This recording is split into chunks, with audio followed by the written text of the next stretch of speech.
Bienvenue sur Africa 24 dans cette nouvelle édition du QG Weekend. Voici les titres de l'actualité. 2 jours après sa nomination, le Premier ministre sénégalais Ousmane Sonko a dévoilé ce 5 avril son gouvernement qu'il qualifie de rupture, une équipe resserrée de 25 ministres et 5 secrétaires d'État. Le Tchad ambitionne d'être porté à la tête de l'Agence pour la sécurité et la navigation aérienne en Afrique, ASECNA. Une délégation tchadienne a entamé une tournée diplomatique. Le Mali était l'une des destinations. Et le système éducatif sud-soudanais subit les effets du changement climatique. Les élèves ont regagné le chemin de l'école le 2 avril après 2 semaines d'interruption due à la canicule, une mesure drastique pour préserver la santé des jeunes apprenants. Le nouveau gouvernement sénégalais a été dévoilé ce vendredi 5 avril par le Premier ministre Ousmane Sonko, 2 jours après sa nomination. Il s'agit d'une équipe resserrée, largement composée de profils peu connus du grand public, avec quelques noms de cadres du parti présidentiel PASTEF, et aussi très masculine, avec seulement 4 femmes nommées.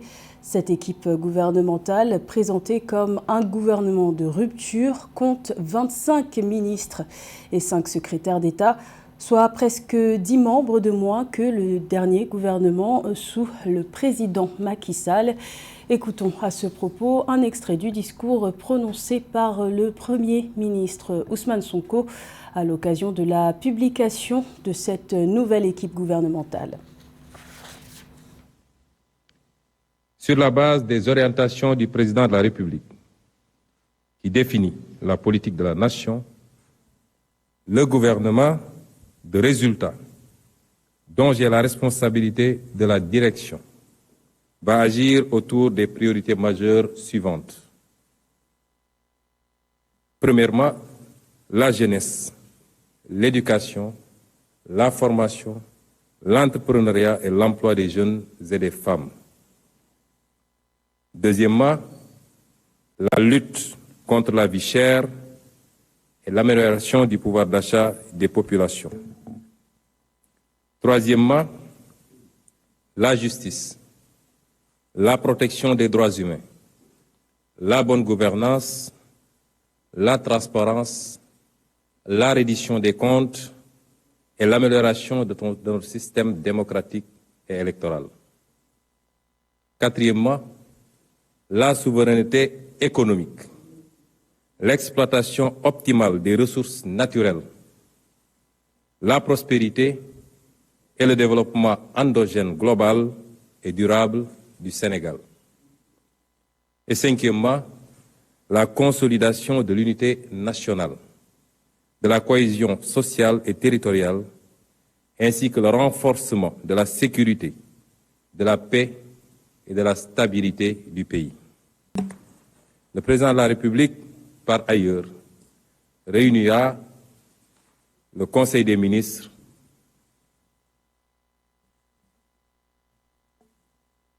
prochainement, dès après l'installation du gouvernement. Je vous remercie. Également dans l'actualité sénégalaise, une disparition, celle de l'ancien Premier ministre Mohamed Boun Abdallah Dionne. L'ex-chef du gouvernement sénégalais est décédé d'une grave maladie ce vendredi 5 avril à Paris. À l'âge de 64 ans, il était candidat à l'élection présidentielle de mars dernier sous la bannière Coalition Dionne 2024. Il avait d'ailleurs été transféré en pleine campagne électorale en France à cause de son état de santé.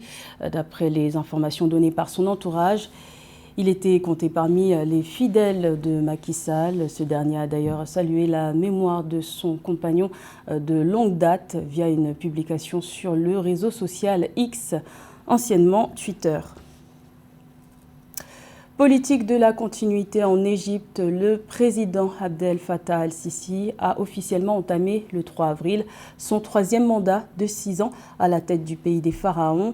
En poste depuis 2014, il avait été réélu avec 89,6% des suffrages à l'élection présidentielle de décembre 2023. Les objectifs de ce nouveau mandat sont à suivre avec Mildred Diamou.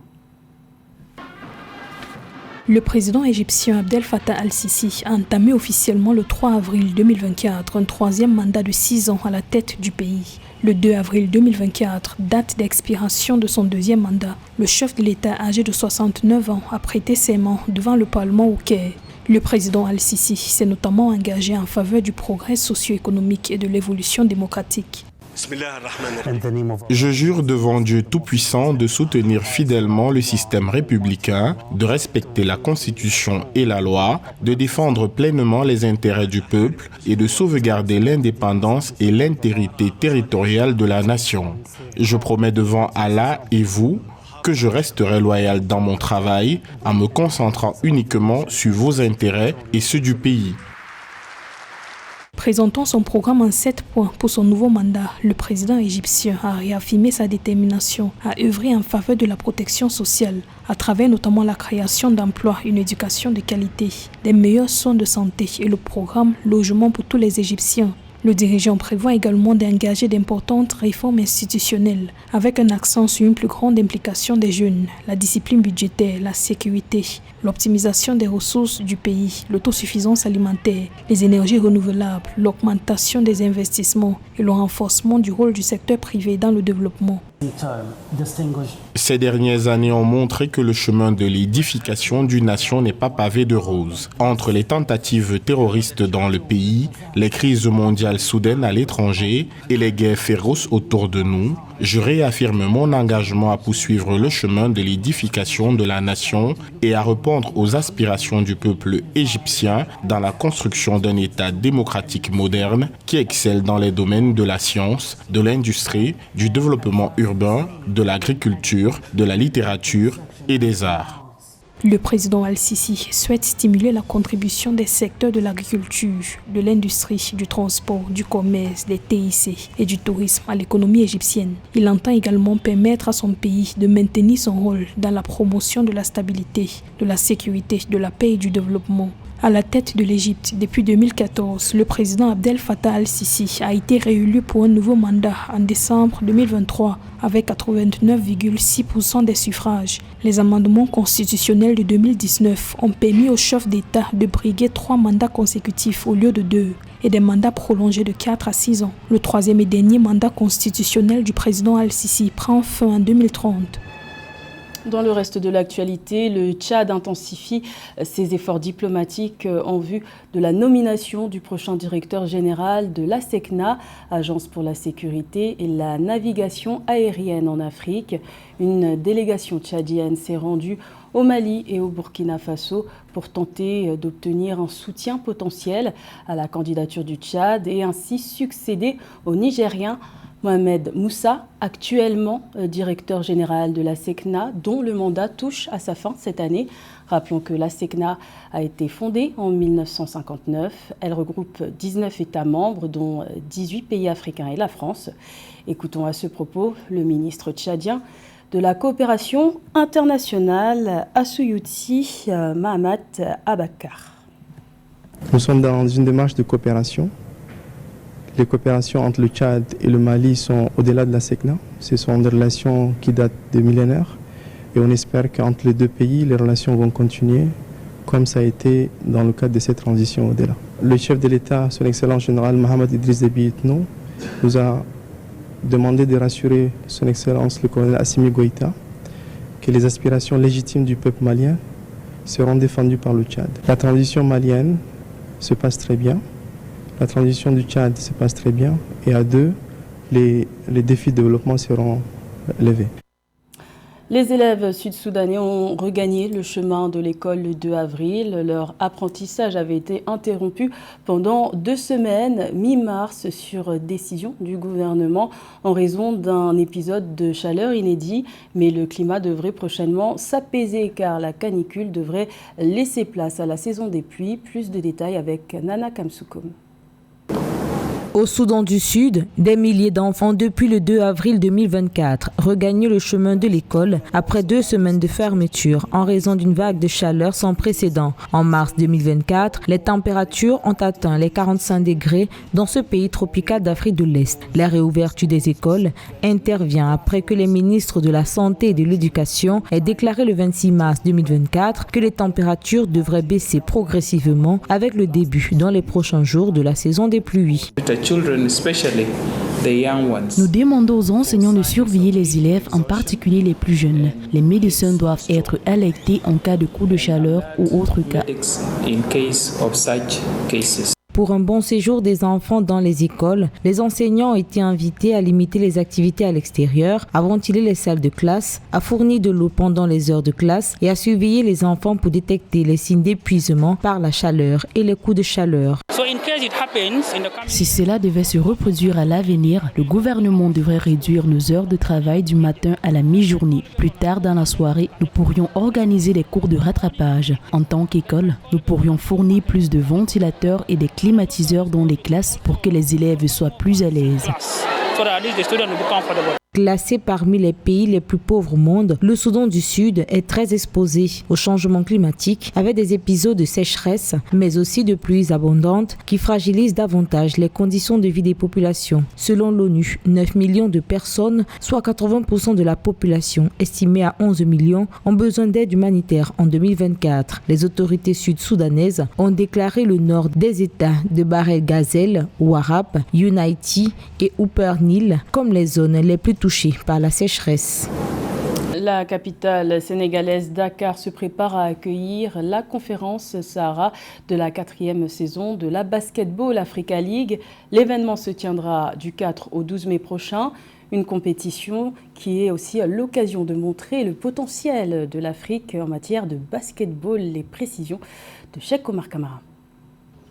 Le président de la Basketball Africa League, BAL, Amadou Gallo Fall, a révélé des détails sur la conférence du Sahara qui se tiendra du 4 au 12 mai 2024 dans l'impressionnante Dakar Arena de Diamniadio au Sénégal. Cette annonce faite le 3 avril 2024 marque une étape majeure dans le paysage du basket africain, offrant une plateforme exceptionnelle aux équipes seniors de la région du Sahara pour montrer leur talent et leur détermination.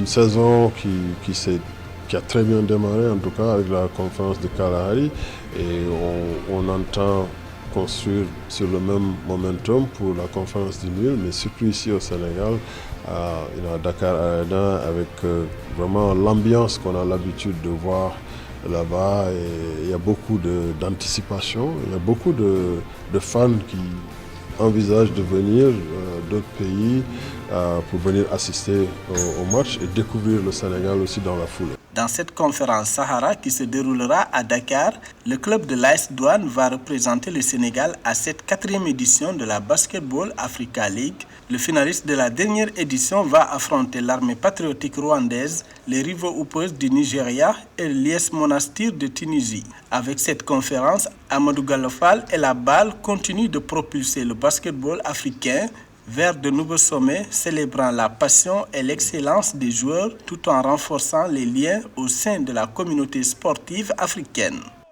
Ça a été de diviser les 12 équipes en 3 conférences au lieu de 2, ce qui nous permet d'avoir l'équipe qui joue à domicile jouer chaque jour de match. On a 6 jours de match pour un total de 12 matchs.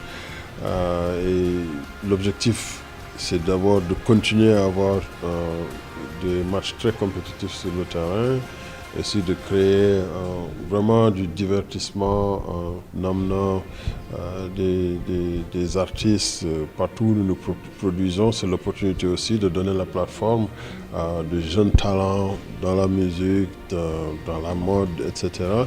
Pour la 4e saison de la BAL, 48 matchs seront joués entre l'Afrique du Sud, l'Égypte, le Sénégal et le Rwanda.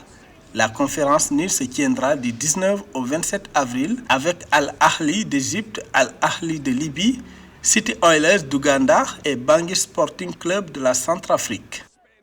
C'était le journal de la rédaction. Merci de l'avoir suivi. L'information continue sur Africa 24.